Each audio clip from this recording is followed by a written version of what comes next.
So welcome, Emily. It's good to have you on the eNShow. Oh How my are gosh. you? Oh gosh, this is so weird. You know what? First of all, I thought I was crazy to even allow this to happen, I'm but sure you did. thank you, our host today, Farai Mbayiwa. It's really strange being on this side of even the set, hey? I can imagine. I can imagine. I'm telling you on this side as well. I feel kind of like, yeah, I could do this a bit. No, so thank you for having me. It's a pleasure. So I think, why don't you tell us who EN is? We always see you interviewing people. We always, you're always on the other side. You're always asking questions. You're always inspiring. But who is EN? Okay, so that's a loaded question, and I hope I can answer it properly. So I'm going to start with just the basic facts. I'm a mom, I'm a wife, I'm a professional, and I've been working in the marketing and communications industry for the past 20 something years now. And so EN really is someone who is loving talking to people, conversing with people, and just trying to understand what inspires people at the end of the day. So, yeah, that's who I am. Excellent, excellent. So you've mentioned your background. Yep. You've mentioned a little bit about your family. But I guess maybe another question would want to know is what inspires you? When you started this show, so a little bit of background to everybody watching. I am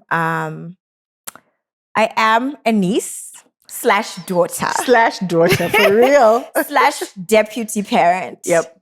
Slash what can we call it? Confidant. Confidant. Yes. Yeah, I know where the bodies are buried. Yeah. So I guess, like a lot of it happened, over conversations where we spoke about it in passing. And, Yes. I guess it's shocking that it has now happened. So how did it happen? And I think it's important for people to understand why the first EN takeover, I needed you to do it for me because of that relationship. You know that I've shared so many of my aspirations and dreams with our small little knit family because we're a small family. And this started when we did Sister Talk with my sisters. It was an online show that we did. And it was literally us going into Auntie Jackie's lounge, switching all her furniture around and saying, let's talk about the conversations that sisters talk about. It could be kids, it could be husbands, whatever it is. And from that experience, I found the love of sharing stories. And then that's when EN was born. But the reason why I do EN, it has been a gradual progression. I didn't wake up and say, I wanted to share people's stories. It's funny that you asked that question as well, because this year we have a new theme song and it says, tell me your story. And why that narrative is important is because I feel like we emulate so many people who are overseas, who are, so far away from us. But we've got incredible stories of Zimbabweans who are doing incredible things. And I just feel like we're not doing enough to shine a light on that. So I'm excited about doing that. I'm excited about the response that we've had from people and, how people are so welcoming of the EN brand. So yeah, I think it's just my passion. I've wanted to do it for so long and I've been afforded. God has been good in that he's given me a team to work with that has allowed me to bring it to fruition. Wow, congratulations on bringing that to where it is now. Thank you. I think it's inspiring. I'll speak for myself. It's inspiring to see, a dream actually mature to, like you said, like to fruition. It's exciting. So But one thing I regret, Farie, is actually, did it have to take me to get 51 to actually live this dream? Like, if I had done it earlier in my life, would I be where I am? And for me, it's been a journey because I think we get so scared in life of taking that step. I've interviewed so many people who've said, just take the first step, just do it, just work with what you have, work with little things that you have. And I remember Sister Talk was exactly that. We worked with what we had. And now, step by step, we're growing. But I really believe that if a lot of people were to take the first step, the world would be different for I us. agree. And I think that's another why, because, through your journey, and, I speak again from, both personal and watching you as you become who you are on EN, that it's about the journey, but it's also about taking the first step. And I think, generally in life, it's about taking the first step, taking it day by day, taking it in small bits, and then eventually everything falls into place. You'd be surprised how many people have given me feedback to say, Emily, that's a crazy dream. Why would you ever see yourself on any platform? Mm-hmm. Why do you think that your conversation would be different from having a conversation with any of the other talk show hosts that are out there? Mm-hmm. And for me, it has always been a personal challenge because I think the world is big enough. Zimbabwe is big enough for all of us to entertain. And for me, it was always me never shying away. But there were a lot of naysayers. And I think in life, you always get people who tell you can't do it. But I'm very cognizant of the fact that you have to pull up your socks and say to yourself, this is for me. It's not for anyone else. It's for me. And so I think that's where I am. Excellent, excellent. So, Emily, we are now going to take a break and we'll see you after the commercial.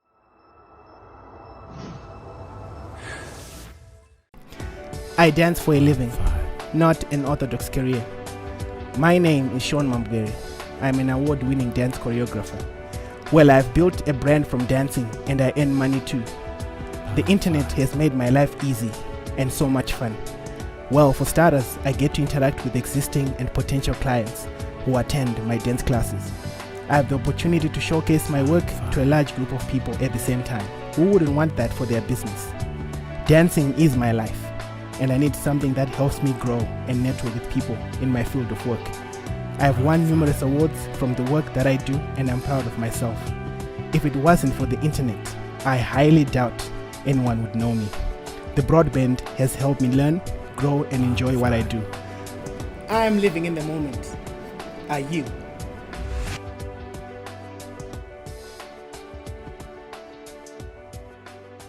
Pond 5.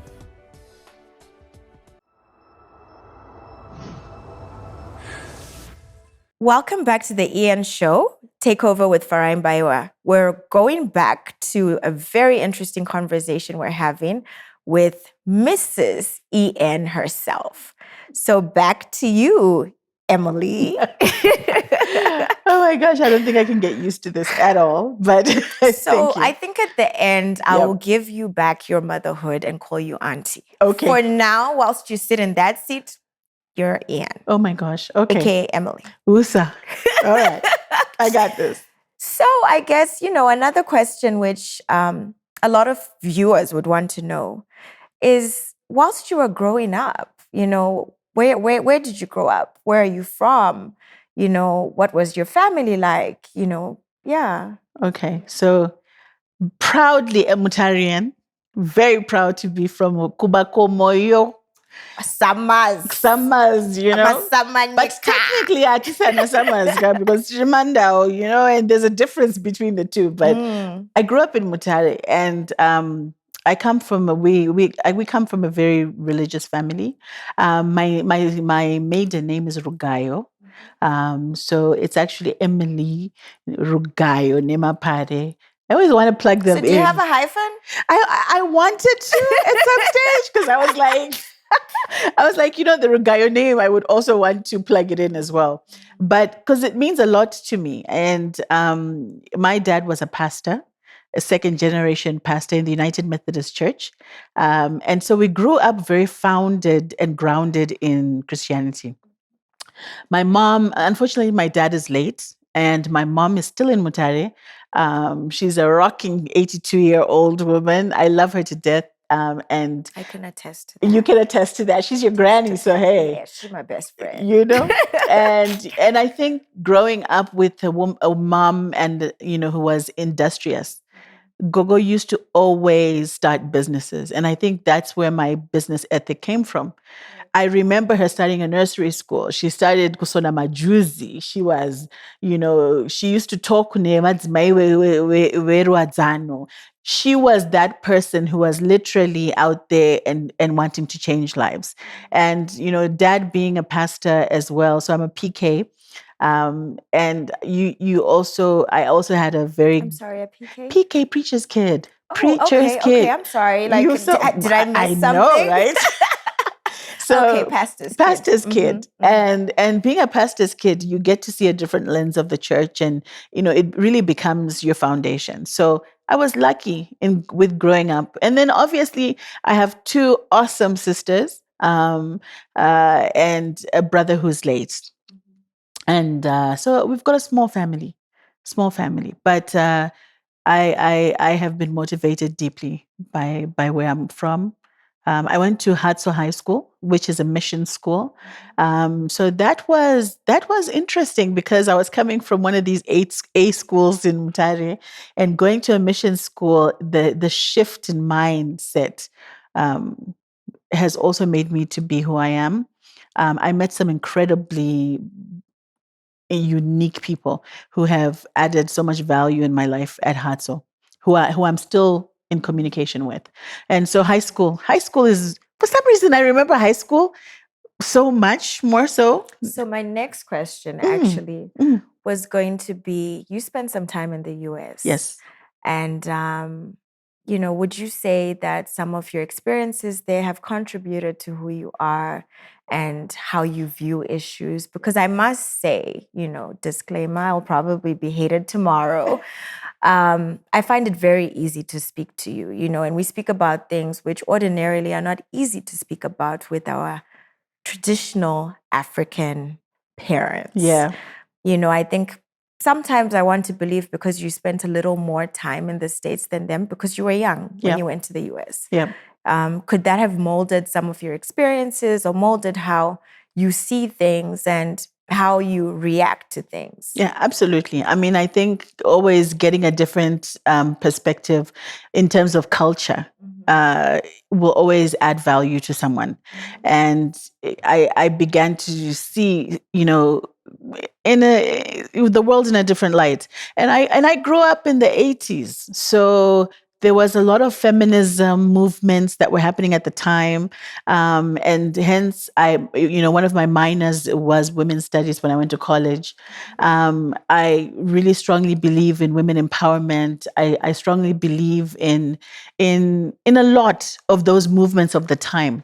But I also must credit our family in that, Gogo and my dad have been, we're always willing to give us a listening ear. And, even some of the things that they encouraged us to do, we're not conventional, Zim things at some stage. I agree. So, I can't argue with that. I think what is very different to our family unit, and this is extended family through the sisters, the grandmothers, is that we have an open door. So a lot of, the open door policy has been able to kind of, break down a lot of walls that exist. Yeah. So, thank you for that. And I think it's excellent that you've been able to be such a wholesome character and bring that onto your show. I think, sitting here, it's very easy to feel what it feels like to be out in the light. But can I tell you, sometimes it's not, I think it's easy, but it's actually quite hard. And it's humbling because some of the things that you hear, your gut instinct is like, what? I know. And you have to keep a straight face, because I think in this day and age, we don't listen to each other. We listen to each other to respond, and we don't listen to each other to actually Hear what they're understand. saying, yeah. So I'll be listening to you going, Farai achat, you know, but we don't listen to each other to say, okay, let me understand where she's coming from. I may not agree with it, but let me understand where she's coming from. And I think if we were to do that more often, the gap between the younger generation and the older generation would be slightly smaller. So, Emily, we're going to take a break right there. To everybody there watching us now, please, we'll be right back after this commercial break.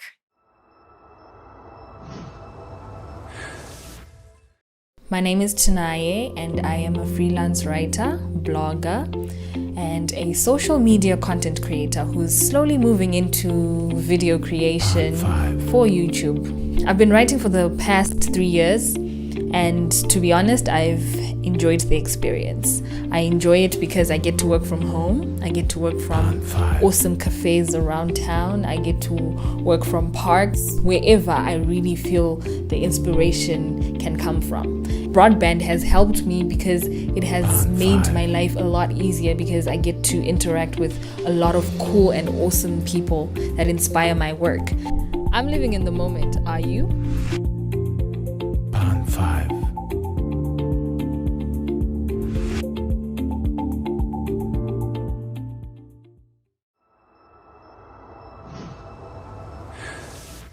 Welcome back to the eNShow with me, your host, Farai Mbayiwa, taking over the eNShow. Emily. Yes. You're back on my show today. I feel like I'm going to regret this. I'm sure you already do. And I must say, this seat, I could do this. I You could do say this. I could. Okay. I could. It's exciting. All right. So, funny story. Right. I remember when you came back from the US for good. I think those days, were we still writing letters or something? We or was were. there email? Like, where were we? Oh my gosh. Don't even tell people. There were letters. There were letters. There were letters. And you used to send postcards. I did. Okay. So I anyway, I did. remember you saying you're coming home. And back in the day, I think I don't know, would you send a postcard to say you're boarding a flight on such a day? And then we would be by the sky deck. And I remember seeing you and my heart being so full because you were like my best friend. It was crazy because you were my auntie, but you were my big sis, but you were it was crazy. Yeah. So anyway, that being said, I remember coming back home from, diaspora and deciding to come home because I was tired of missing people's birthdays. I was tired of missing Christmases with my family. I was tired of having relationships on phones. But that being said, I also wanted to come home. Yeah. I think you get to a stage in your life, like we spoke about it, where there are different seasons. And you feel like this is now my time to be home in Zimbabwe, establish myself, do what I need to do, set up my companies, start my family. So what advice would you have for people who would want to do that? And I'll ask particularly in the space you're in, in communication and media. Because I can imagine that it's a daunting reality to decide to come from what they know out there for many years and come into Zim. What advice would you have for them? Can I tell you my response would have been different if it was a couple of years back? Mm-hmm. COVID did something to us. Mm-hmm. COVID put us all pretty much on the same level because COVID said, no matter what your business is, no matter where you're from, you're going to isolate. You're going to be in your house. You're going to, and so it doesn't matter if you're in the States. It doesn't matter if you're in Germany or wherever, in Zimbabwe. That was the reality for everyone. Right. And it forced a lot of communicators, especially people in my field, to start looking at online options. For me, the richness of marketing and communication online, digital, is just such an exciting space. And that is something that a lot of young people are tapping into. And from there, that's where graphics are born. That's where, you know, a lot of internal communications are born and all of that. And that gets me excited. Right. So I think when people hear the narrative about Zimbabwe, it's, oh, hakuna magetsi, oh, hakuna chi. Yeah, but I know a lot of people who are overseas, wasna magetsi. South I know, Africa, yeah. you know, Well, we like won't name the UK, names. everywhere. We won't name the I know, names, right? but you know, at this point, we've gotten at a point where we actually have backup systems, And they work. and they work. We're And not starting from zero because it's been, you know, like we're ahead. yes, So we were behind, but we're ahead now. but we're ahead now. And so you get to conferences when you travel, and people and Jonzima gets aenda and Joto Mira and for the next 3 hours. But in Zimbabwe, hello, Mageta Aenda, backup generator. We've got a plan. Diesel generators. We've got gas stoves. We can go off grid Right. in this country. I'm Right. not saying it's the best. I'm saying that the world is evolving and it's a challenge for everyone. So this narrative of, oh, Zimbabwe, Zimbabwe, Zimbabwe, I think, you know, when you leave Zimbabwe, and another thing is that when you're going overseas, you're trading certain elements. Indeed. So it just depends on what your appetite is. You're trading comfort of family with isolation. You and long hours where you're working. And by the way, that's an episode that I'm excited that we're going to look at doing for season 2. Right. But the narrative of diaspora is not always great. So yeah, I think we need to start looking at our country and saying, you know what, the glass is half full. It's not half empty. Right. It's not half empty. I totally agree. Yeah. I agree. So I know. think I like this. Is it the end of the show? No. No, it's not the end of the show. I still have you here. Oh my gosh. Your show, my show Yes. will be your show. So the show is not over until it's over. Okay. But I believe, En, you have done so much in this space. You have inspired so many young people. Oh. You have given young people a voice, young people, including myself. And as much as you're En to the whole world, you're my auntie walk.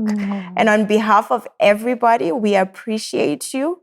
And Oh, well God, done. makeup, stop it. So this is for you. Oh, thank you. I'm not going to get up because I don't want to. Thank you. Mwah. Thank you so much. You know I love flowers, right? So Is that where they disappeared off to? Okay, all right. It's making sense now. Yeah, but like it's not your show. So can you please stop asking? I'm quiet. All right. I'm trying to figure it out, but no, you're not supposed to figure it out. Thank you so much. But thank you for being so gracious to let me take over your show. Yes. And letting me be your host. To everybody watching the show, thank you for having me, your host, Farai Mbayiwa, on the EN Takeover show. Please make sure you follow all of our socials on Instagram, Facebook, and sending light and love your way.